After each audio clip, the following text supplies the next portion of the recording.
I do love a good 4-4-2. When it works, it's a joy to watch. And today we are testing a fabulous 4-4-2. And it's not quite set up how you would expect a 4-4-2 to be set up.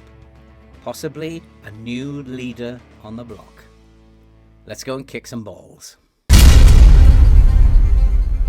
Hello and welcome back to FM with Old Man Phil. And if you are a brand new visitor, I'm Phil and welcome to the channel. And I really do love a good 4-4-2, and when it works, it is a joy to watch. And this is a particularly delightful 4-4-2, and very possible a candidate to go top of the current leaderboard and claim the title of FM24's best tactic. It has been sent in to me by subscriber Dan Ainsworth, and he has put this tactic together in a way that I've never seen a 4-4-2 used in the past. It's quite a unique setup, and we have produced some extremely good and very impressive results from it.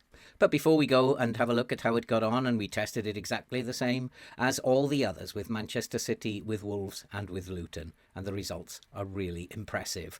But before we go there, if you are brand new to the channel and you like FM content and you love to see people suffer playing this game, then I can tell you you're definitely in the right place. So hit that subscribe button, click the bell, and then you will be updated when we upload future videos in this series and other series. And while you're there, why not hit that like button, because it's likes and comments that help the YouTube algorithm to push the video out to people who've not yet had a chance to watch our videos. And so let's begin by having a look at how this tactic got on with Manchester City. And if we go to the competitions page, you can see that Manchester City won the Premier League, but unfortunately they were knocked out of the Champions League in the group stage. Quite a strange performance that by Manchester City. We got away with that because they went on, of course, to win the Europa League. And looking at the Premier League, we can see that Manchester City won the Premier League. They were knocked out of the Champions League, surprisingly, in the group stage, and Salzburg and Leipzig pipped them to the post in that group. Quite a shock that.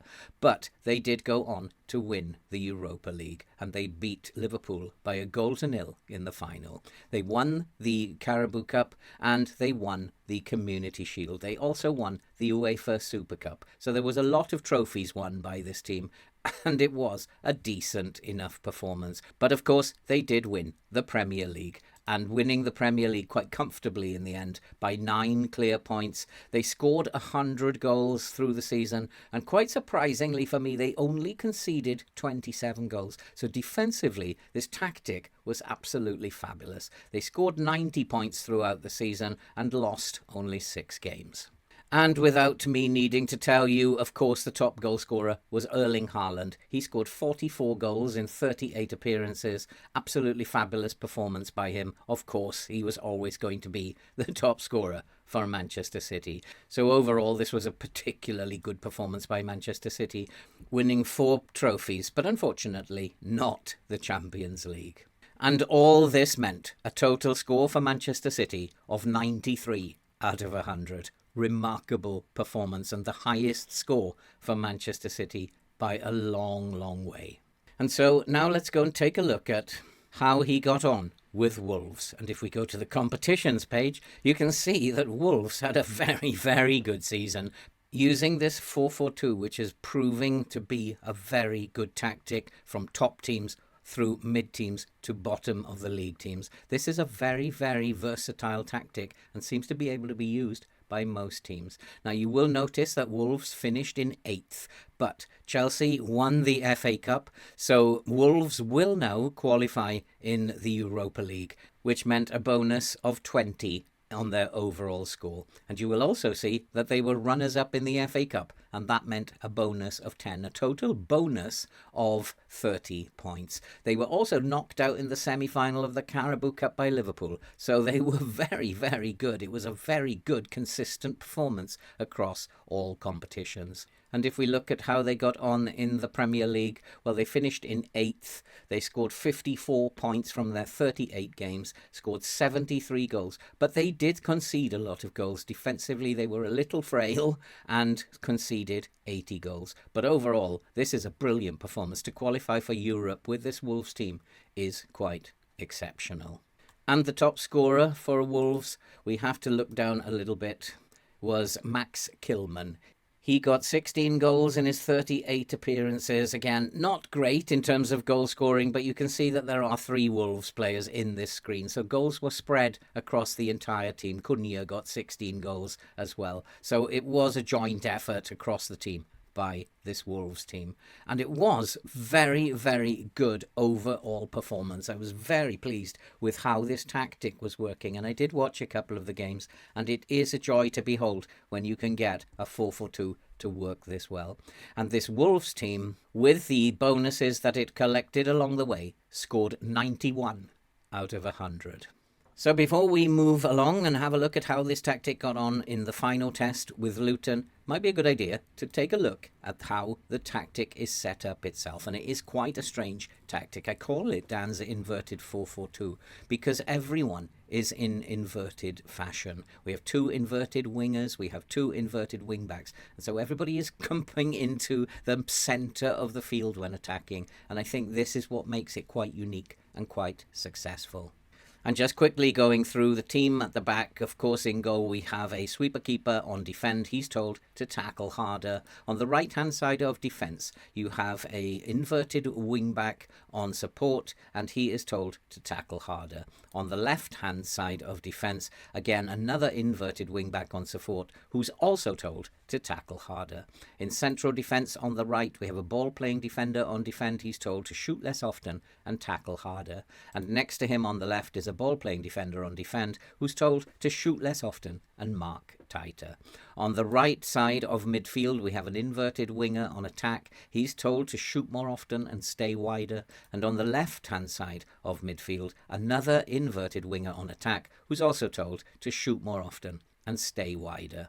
On the right-hand side of the central midfield, you have a central midfielder on support who's told to play more direct passes and shoot more often.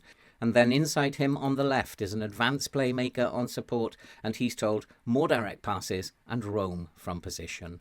Up front we have 2 pressing forwards, 1 on support and 1 on attack, and neither of these pressing forwards are given any additional instructions.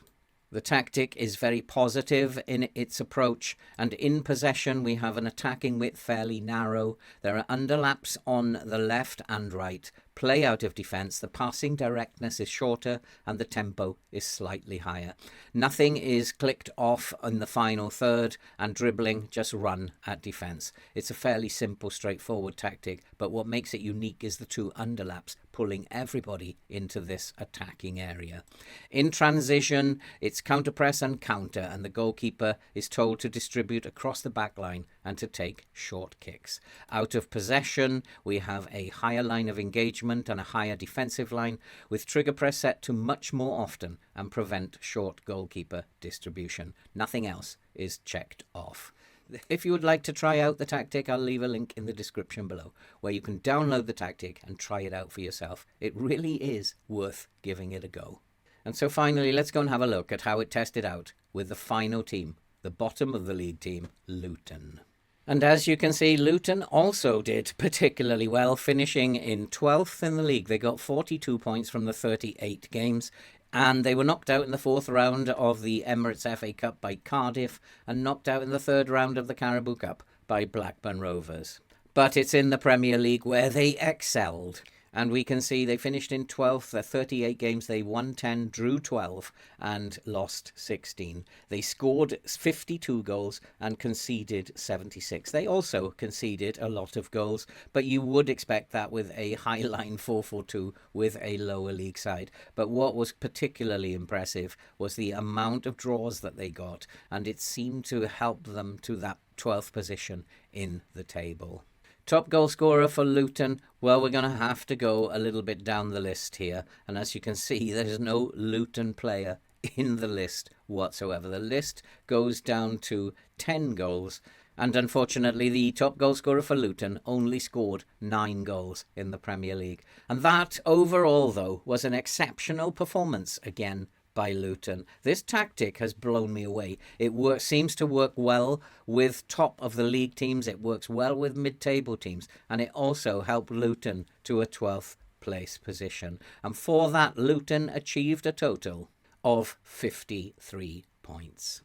And when we put all those scores together and we divided by 3, that meant that this tactic, this unique 442 submitted by Dan, achieved the magnificent score of 82 out of 100. And that definitely puts him at the top of the pile at the moment and is in pole position to claim the title of this channel's best tactic of FM24. If you have a tactic you think can do better than this and can go to the top, then why not use the email address that you can find on the channel page and send me a file containing your tactic, and we'll test it against all 3 of these tests and see if yours can go to the top of the leaderboard. At the moment, though, we have a new leader who's taken over from Andy. The new leader is Dan. Well done, Dan. What a super tactic, and I definitely would recommend trying this one out. And that's it for this video. If you are brand new to the channel and you like FM content, hit that subscribe button, click the bell, and you'll be updated when future videos are uploaded. And while you're there, hit the like button, because it's likes and comments that help the YouTube algorithm to push the video out to people who have not yet had a chance to view our channel. And that's it. Well done to Dan. What a super little 442 this is. And all that remains to be said now is stay safe, take care, and we'll see you in the next video.